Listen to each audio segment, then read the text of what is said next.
Conocías la voz, conocías las canciones.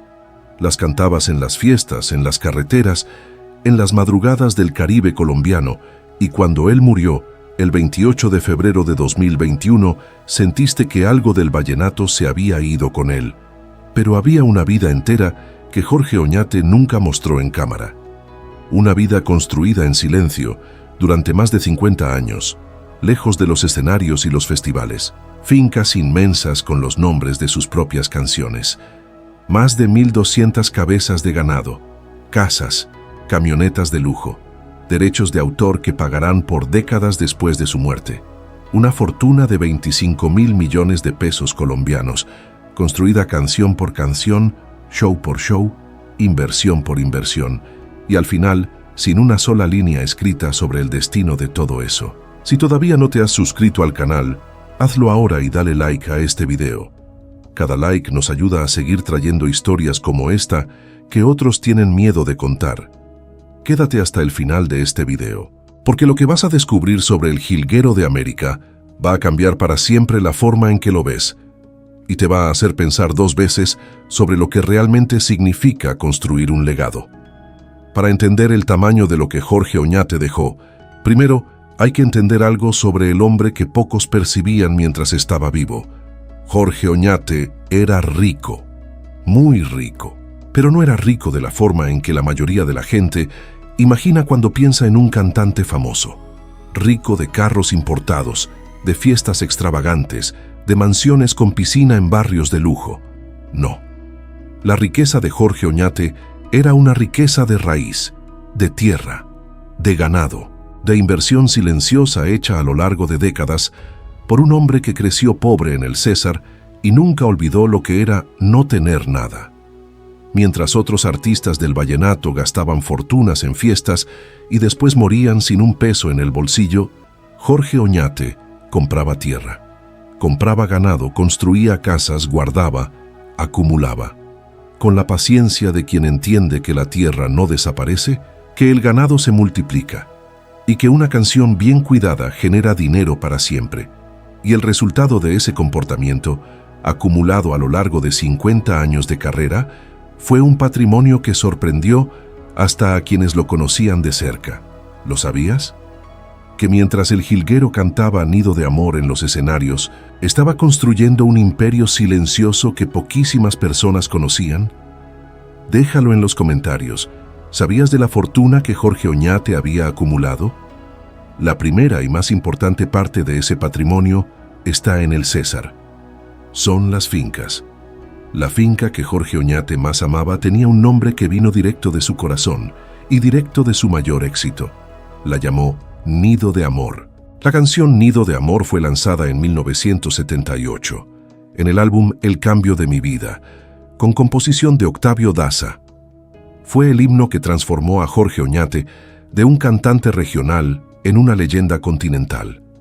La canción cruzó fronteras, cruzó generaciones, y aún hoy, casi 50 años después de su lanzamiento, es la primera canción que cualquier colombiano asocia con el nombre del jilguero. Y él quiso que ese nombre viviera también en la tierra, que la canción que le dio todo tuviera una dirección real, con portón, con potrero, con ganado pastando bajo el sol del César.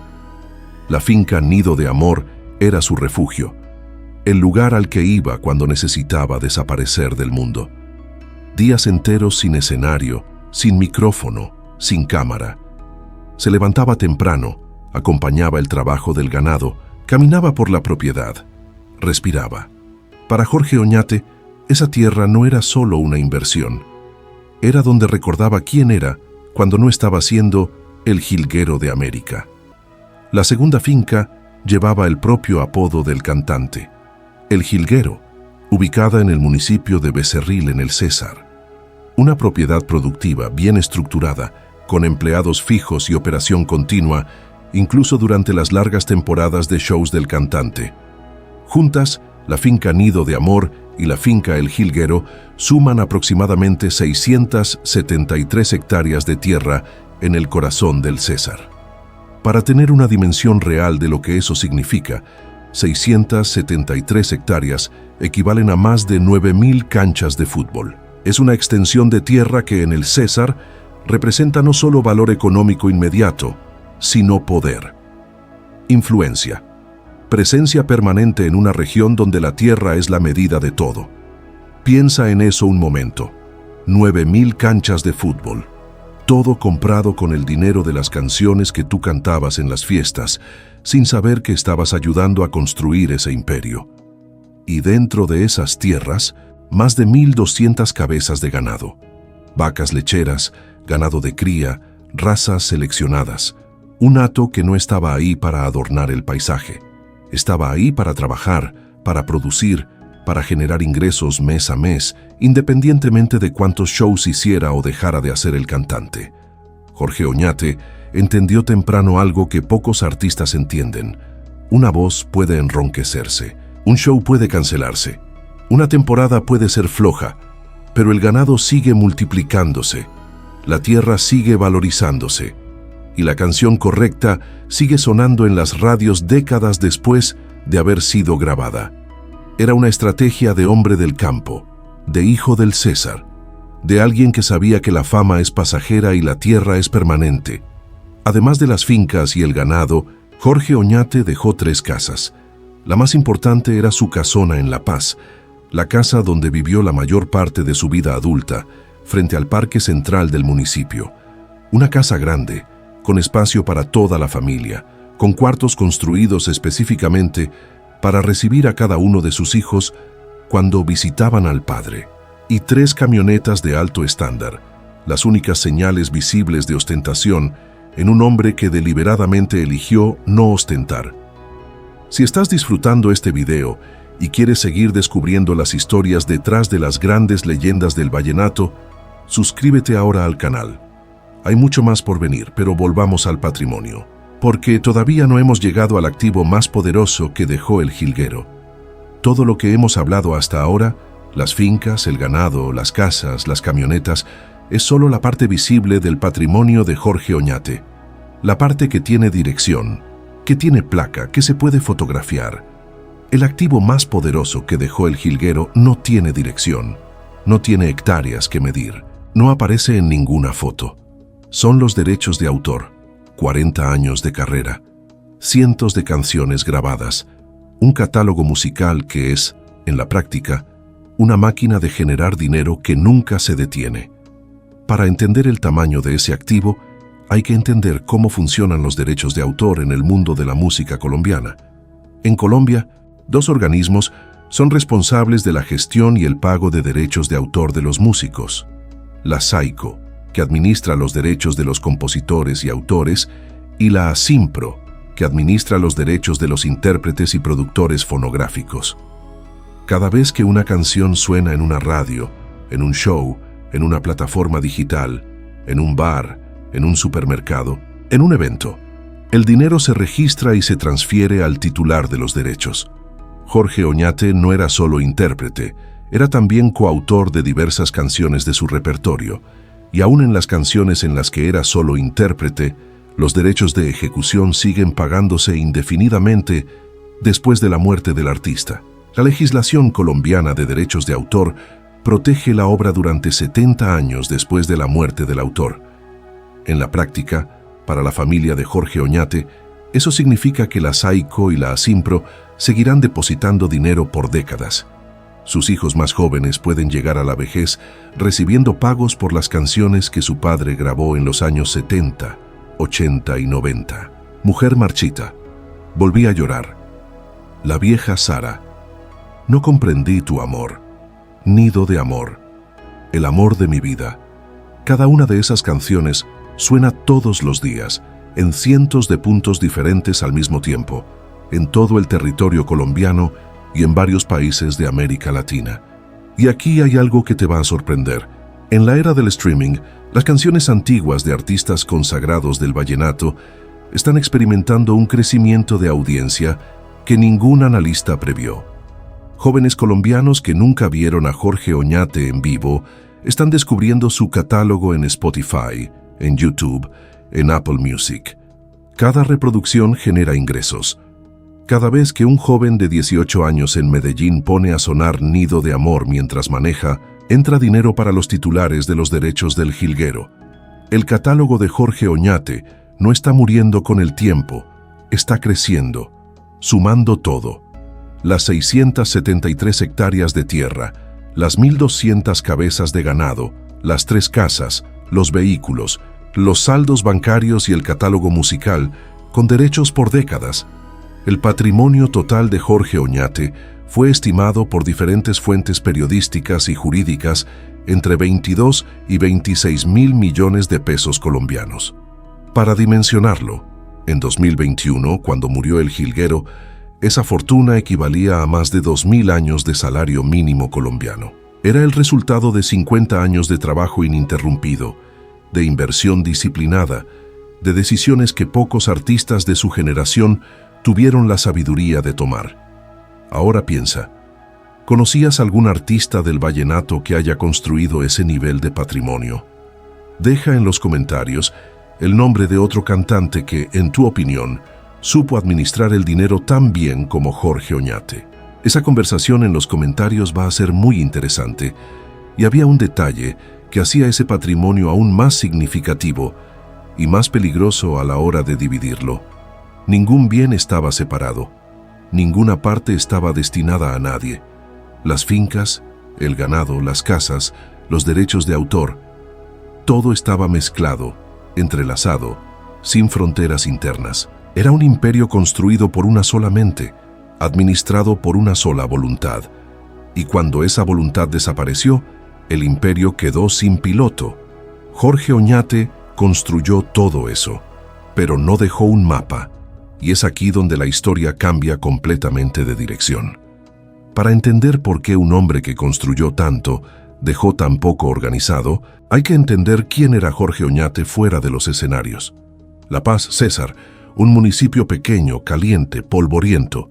Fue aquí donde nació y fue aquí donde eligió quedarse, incluso después de conquistar América Latina. Mientras otros artistas se iban a vivir a Valledupar o a Bogotá, Jorge se quedó, en su casona, con sus vecinos de siempre, con las calles que conocía desde niño. No era humildad de fachada, era identidad. La Paz era quien él era. Jorge Oñate tuvo 9 hijos, de 6 mujeres diferentes.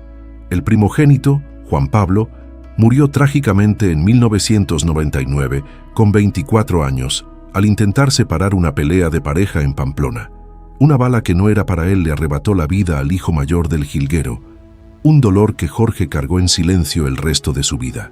De los 8 hijos que llegaron a la edad adulta, 5 nacieron fuera de su único matrimonio oficial con Nancy Zuleta, la patrona.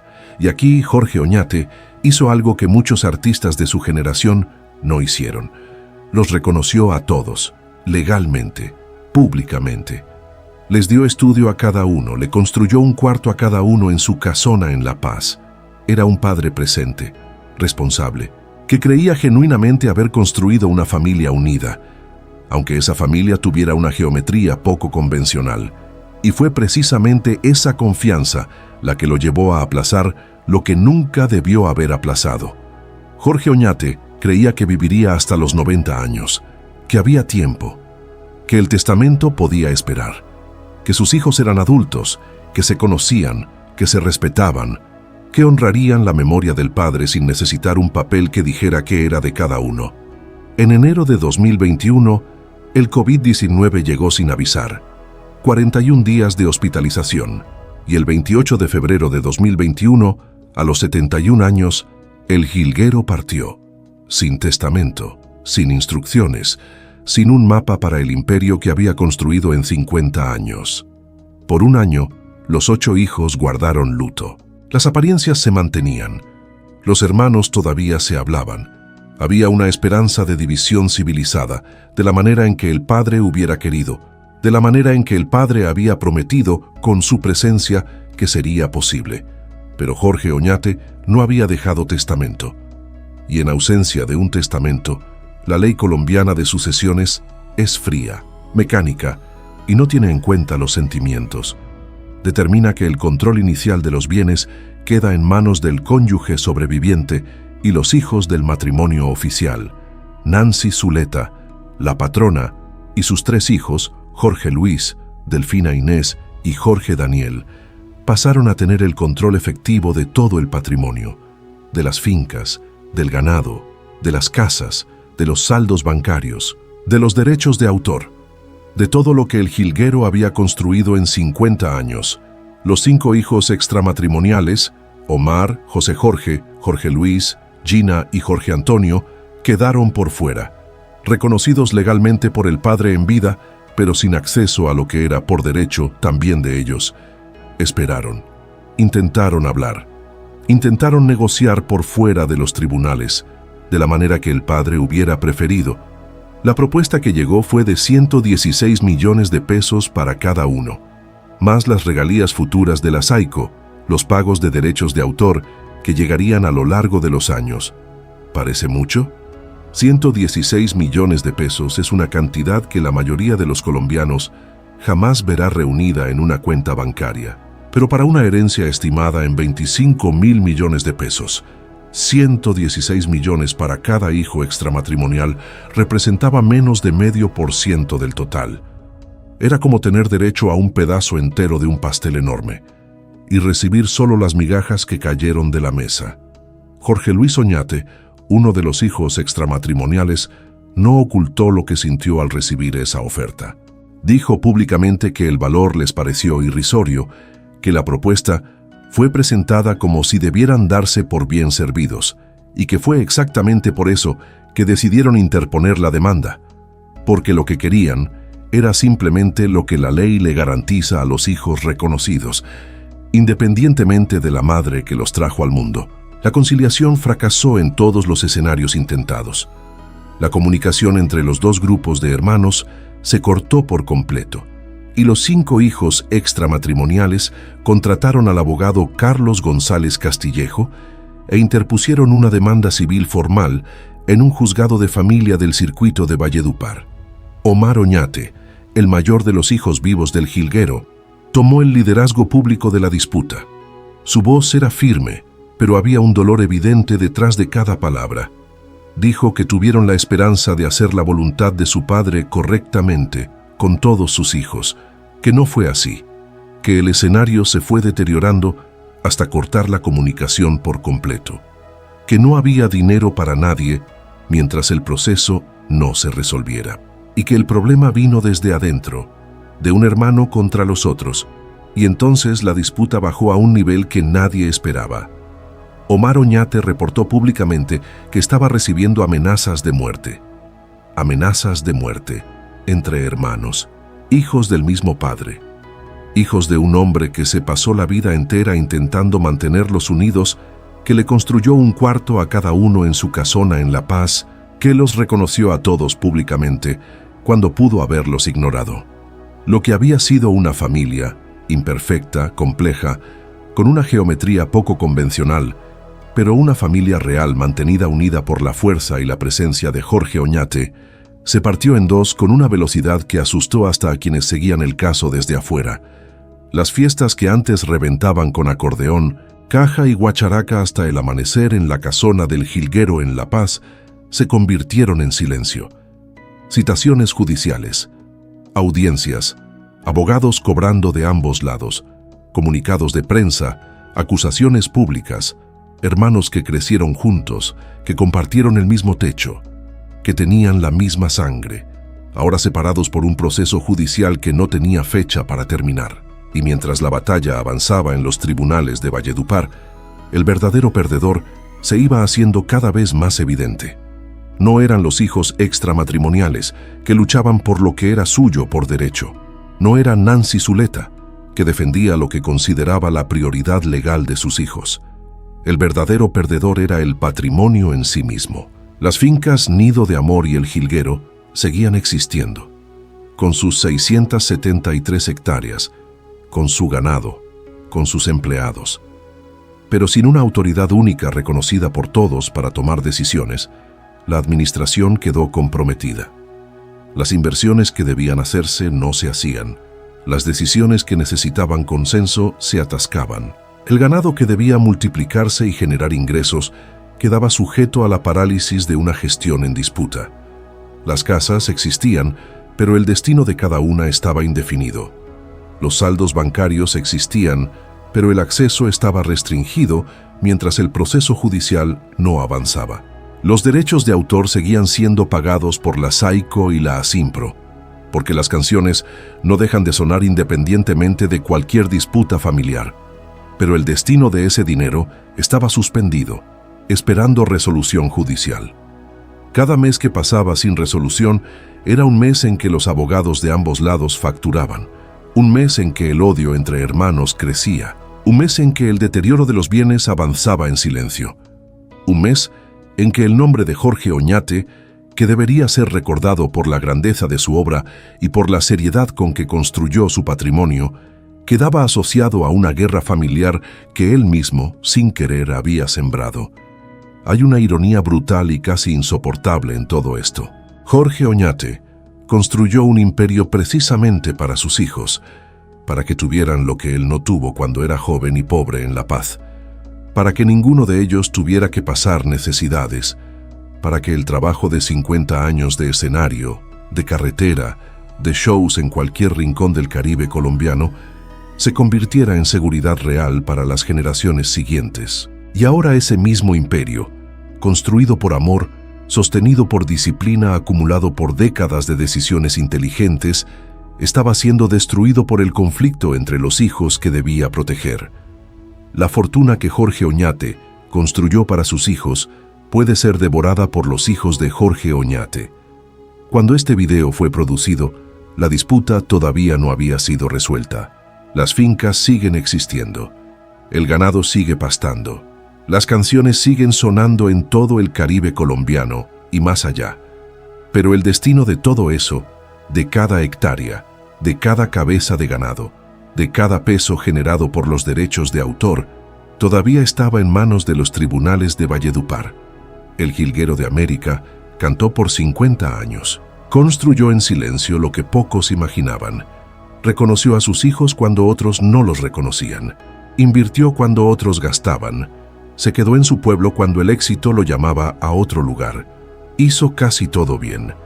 Y aquí tú me dices, ¿crees que Jorge Oñate se equivocó al no hacer el testamento? ¿O la culpa es de los hijos que no supieron honrar lo que el padre construyó? Existe una tercera opción que pocos consideran. Tal vez la culpa no sea de nadie. Tal vez sea solo la crueldad silenciosa del tiempo que no avisa cuándo va a llegar. Deja tu respuesta en los comentarios, porque esa pregunta no tiene respuesta fácil. Y es exactamente por eso que quiero saber lo que tú piensas.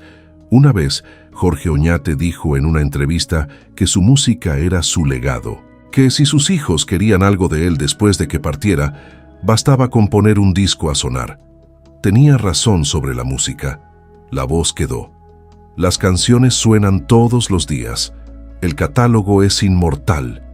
Pero 673 hectáreas de tierra no son una canción. 1.200 cabezas de ganado no son una melodía. 25.000 millones de pesos no se dividen con acordeón. Jorge Oñate construyó un imperio para sus hijos, y al no dejar escrito el destino de ese imperio, convirtió el mayor regalo que podía darles en el mayor problema que podía dejarles. La historia del Jilguero de América no terminó el 28 de febrero de 2021. Continúa. En los tribunales de Valledupar, en las fincas que él amaba y que hoy existen sin dueño definido, en las canciones que siguen sonando y generando dinero que todavía no tiene destino cierto. El legado está en peligro, y la única persona que podía salvarlo partió demasiado pronto, o demasiado tarde para hacer lo que tenía que hacer. Ahora dime una cosa en los comentarios. ¿Crees que Jorge Oñate se equivocó al no hacer el testamento? ¿O la culpa es de los hijos que no supieron honrar lo que el padre construyó? Esa pregunta no tiene respuesta fácil.